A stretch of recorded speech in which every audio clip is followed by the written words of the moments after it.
Coming up on Jerusalem Dateline, brace for attack. Israel on the brink of all-out war with Iran. We'll hear analysis from Alex Trayman, Chuck Holton, and Ambassador Michael Oren. Plus, a Druze IDF officer articulates his pride in Israel and the care the IDF takes to protect civilian life. All this and more coming up on this edition of Jerusalem Dateline.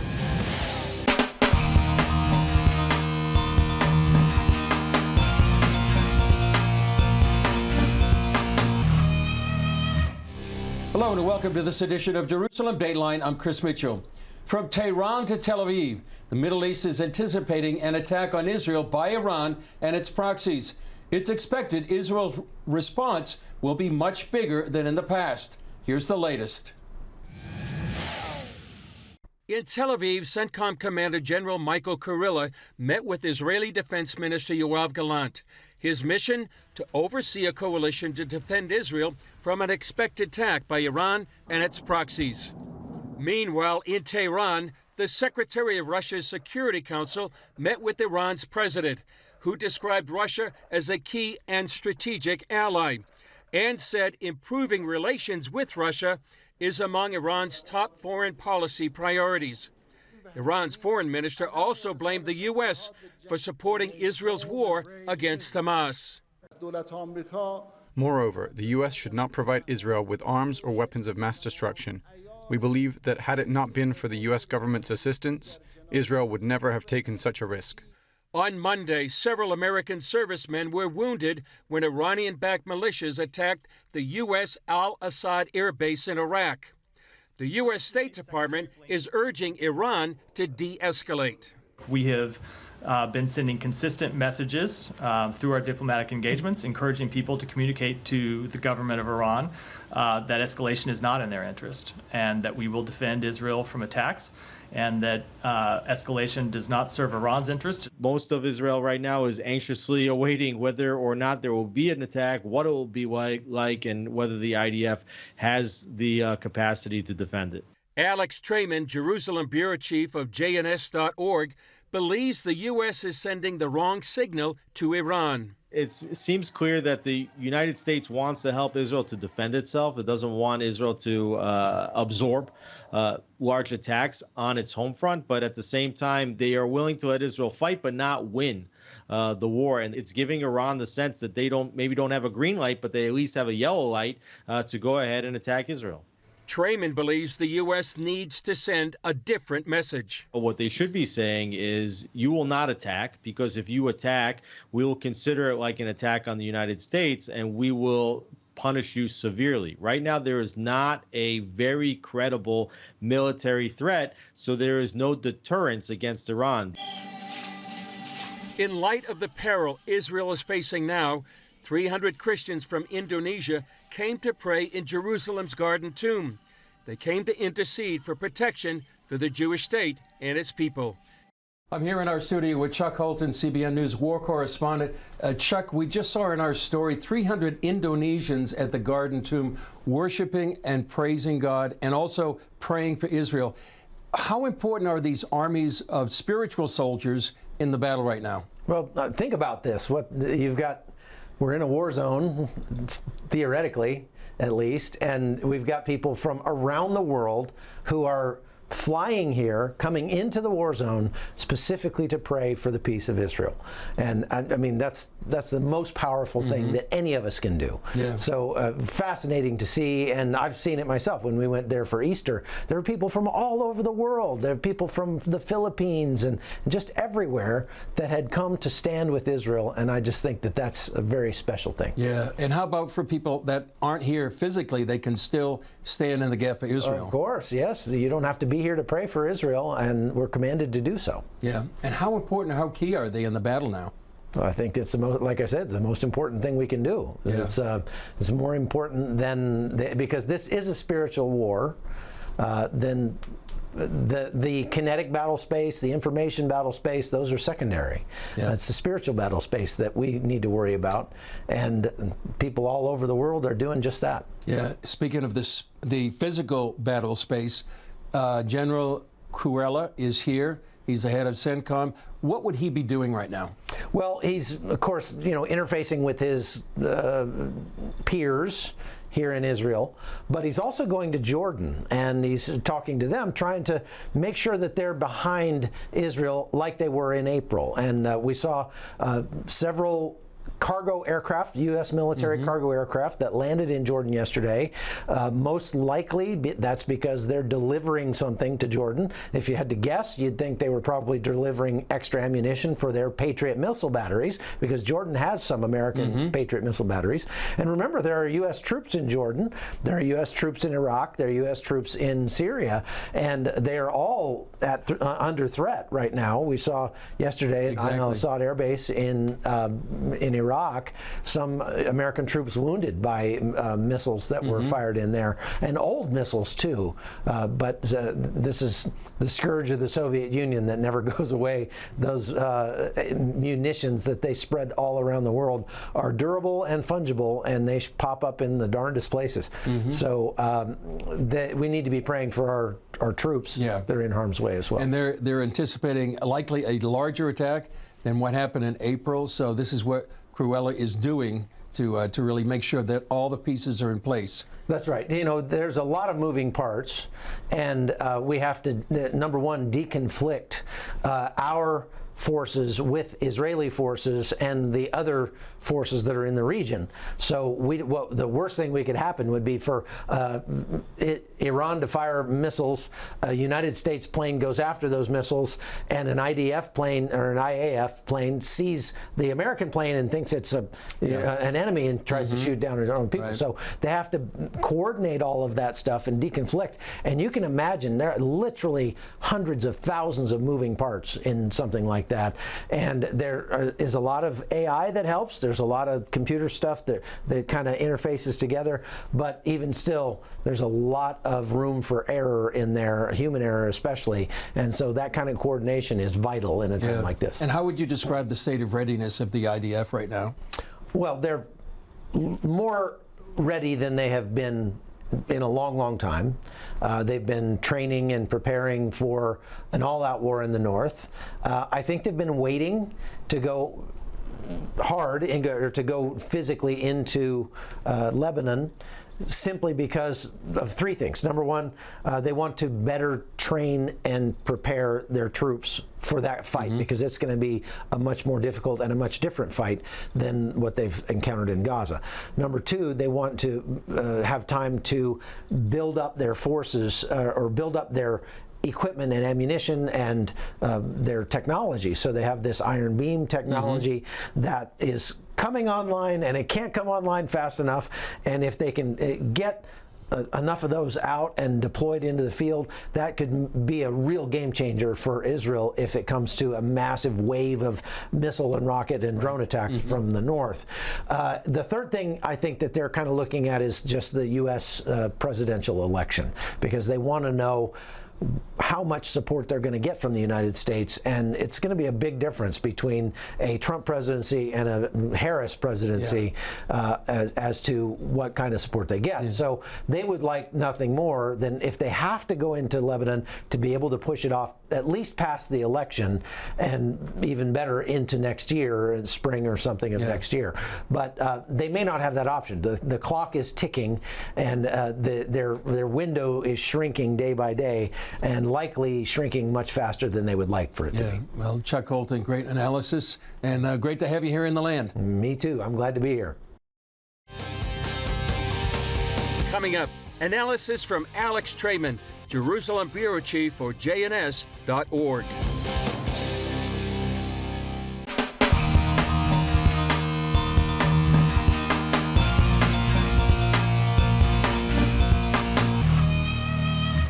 As the Jerusalem Bureau Chief of the Jewish News Syndicate, Alex Trayman has his finger on the pulse of events in Israel and the country's position on the global stage.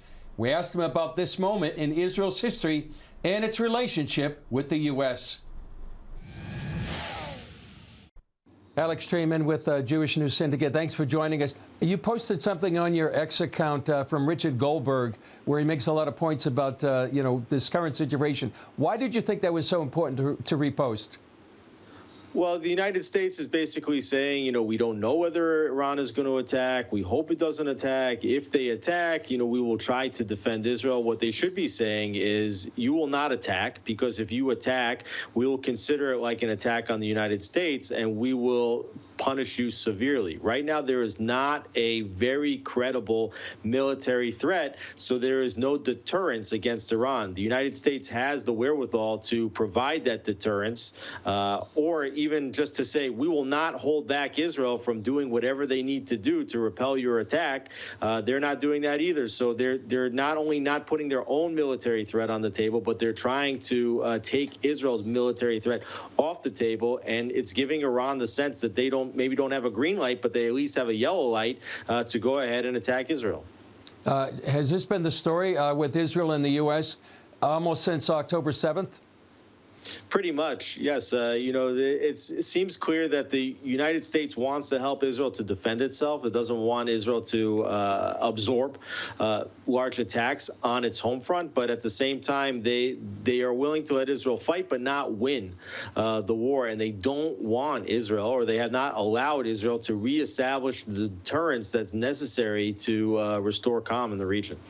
How would you describe perhaps the attitude of Israel right now in terms of what kind of response they might have? For example, in April, their response to that attack on April 13th, 14th was pretty muted. What kind of do you expect from Israel now? Exactly. On April 13th, Iran sent over 300 ballistic missiles, cruise missiles, and drones at Israel, and there was more than 95% interception rate between Israel, the United States, and other allies in the region that all worked hand in hand to repel those attacks. Israel thought that this was a red line, and they needed to respond. It was the first time Iran had directly attacked from its own soil, and Joe Biden at the time told Israel to, quote unquote, take the win, and not really to respond. So Israel did respond with a very muted response. They attacked near the Isfahan nuclear site, and they hit a missile defense system, which was basically made, that counterattack was made to demonstrate the long arm of the law of Israel, but to show them that they can reach targets deep inside Iran, but at the same time was muted to the extent that it wouldn't cause a counter reaction. At this point, the fact that they're willing to attack again demonstrates that the deterrence has not been restored. And I think that Israel is very, very likely to respond much more fiercely. At the same time, the United States is trying to keep Israel from doing that. Final question, Alex. What's at stake right now here in the Middle East? Well, Iran has destabilized the Middle East for decades. They've completely destabilized Yemen. They've destabilized Iraq. They've destabilized Syria. They've destabilized Lebanon, and they've destabilized Gaza. Everybody talks about Israel. Israel is trying to transform the Middle East, and the formula for doing that is simple to define, but it's difficult to carry out. The first is to defeat the terrorists, and the second is to normalize with the moderate actors. And Israel has been engaged in both. Israel has been carefully trying to degrade Hamas's capabilities in the Gaza Strip. Israel will now shift much of its focus towards the north and try to degrade Hezbollah, which is likely to participate in the strike that Iran is planning right now. You saw that the United States and the UK and Jordan all urging their citizens to leave Lebanon because they understand that Israel is now going to shift its focus towards the north and to remove Hezbollah, which is Iran's strongest terror proxy. But Israel must degrade the terror capabilities of the largest state sponsor of terror, which is Iran. That's to cut off the arms of the octopus tentacles, which is Hamas, Hezbollah, Houthis, and others, and also to demonstrate to Iran directly that their malign activity in the region is coming to an end, and that's the only way to restore peace in the Middle East. Yeah. Alex Traiman with jnsnews.org. Thanks so much for joining us. Thanks so much for having me, Chris. Up next, former Israeli ambassador to the U.S. turned soldier, Michael Oren, reports from the northern border.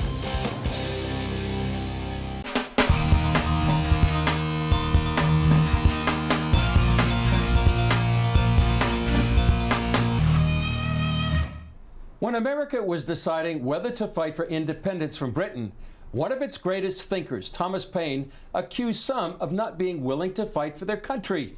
He called them sunshine soldiers or summer patriots. That's not the case with Israeli Ambassador Michael Oren. He spoke to us from his posting on the northern border, where he and others like him are in harm's way in defense of Israel. Tell us why you're in uniform and where are you right now? Well, I'm serving with the emergency squad of Kibbutz Kfar Blum, which is up in the north. The north of Israel has been under almost constant rocket and drone fire from Hezbollah from the beginning of October. Almost 100,000 Israelis have been displaced and uprooted from their homes, cut off from their livelihoods. Those Israelis who haven't been displaced remain here, again, under constant fire, constant threat. A young man was killed a couple days ago just up the road from me on another kibbutz by an unmanned armed vehicle, flying vehicle. And so there's a level of danger here which is very, very high. And nobody knows where the end is. No one knows how this constant threat ends and whether these 100,000 Israelis will be able to return to their homes, whether the other Israelis who have been under fire will be able to resume their normal lives.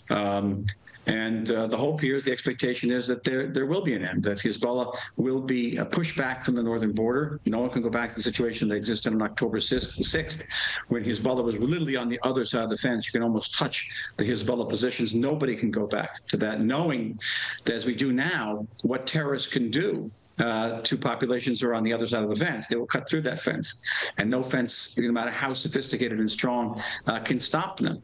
So they have to be pushed back, and we're waiting very anxiously. We would just very much expect the world to understand our plight, to understand that we didn't start this war, we didn't want this war. It was thrust upon us by Hamas and by Hezbollah.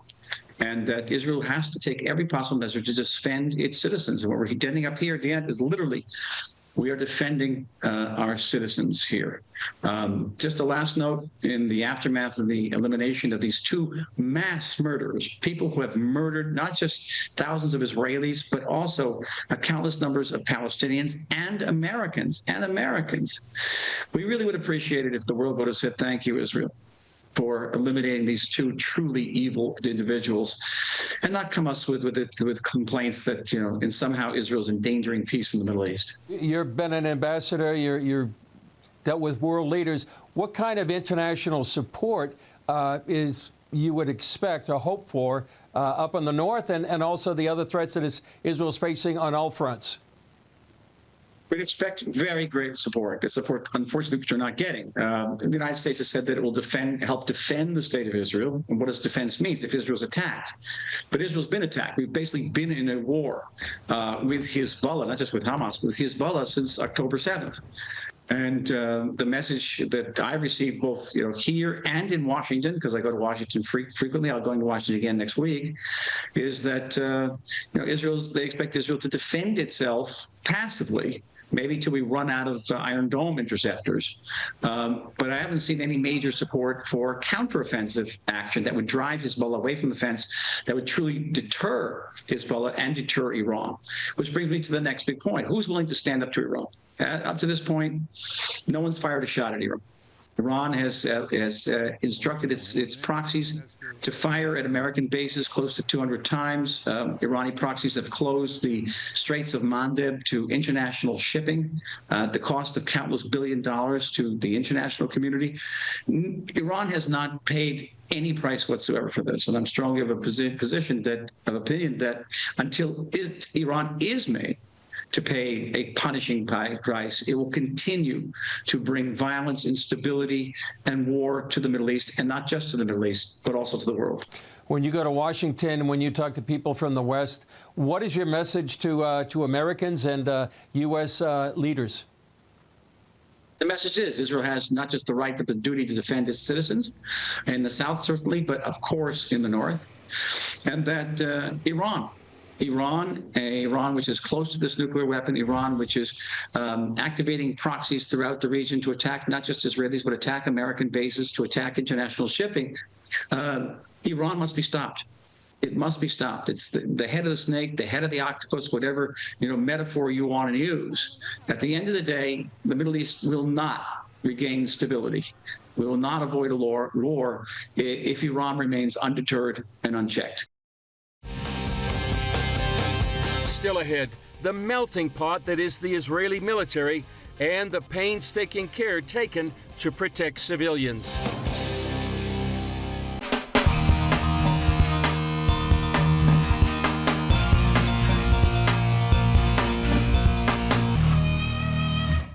Israel is often accused of racism and even operating as an apartheid state.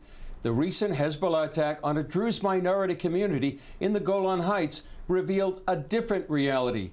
CBN News Middle East correspondent Julie Stahl heard from a Druze Israeli father and son about their pride and how the IDF protects civilians and their hopes for peace in the future.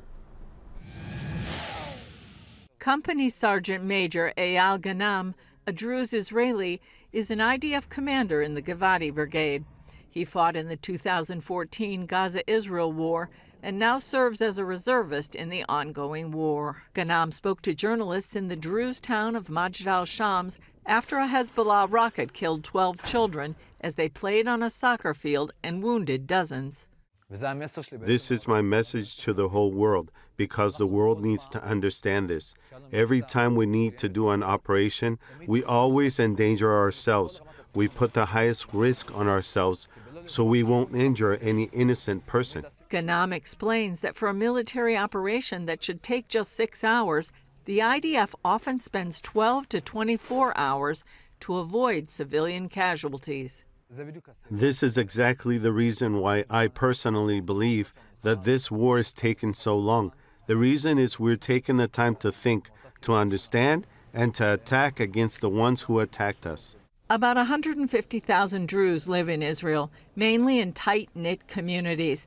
While Arabic-speaking, they are not Muslims and practice a unique religion. Ganam feels the Druze know the difference between good and evil. That is the way we as a population and community are always educated. Also in the IDF family, we're educated to do good things. Ganam also believes his people do not want war. We really try not to hurt the innocent, but to bring down all this terror that is taking place in the Middle East, with the one goal, to reach the situation of peace. Many Druze are Israeli citizens serving in the military. Others, like most in Majd al-Shams, choose residency over citizenship because they have relatives in Syria and Lebanon. As Israeli residents, they can travel more freely in the Middle East. Eyal's father, retired IDF Colonel Hamada Ganam, says he believes the trouble in the north is caused solely by Hezbollah and not the Lebanese people. Just Hezbollah move their country to war. And most of the communities in Lebanon, I'm speaking about the Druze, the Christian, and the Muslims, Sunni Muslims, they don't want war because they don't, what is the result of the war, and they don't want to suffer. Because we know very well that Hezbollah working according to the policy of Iran. In the meantime, Israel waits for Iran and its proxies to retaliate for the killing of senior Hamas and Hezbollah leaders targeted after the Majd al-Shams massacre. Julie Stahl, CBN News, Majd al-Shams, Israel. Well, that's an important story.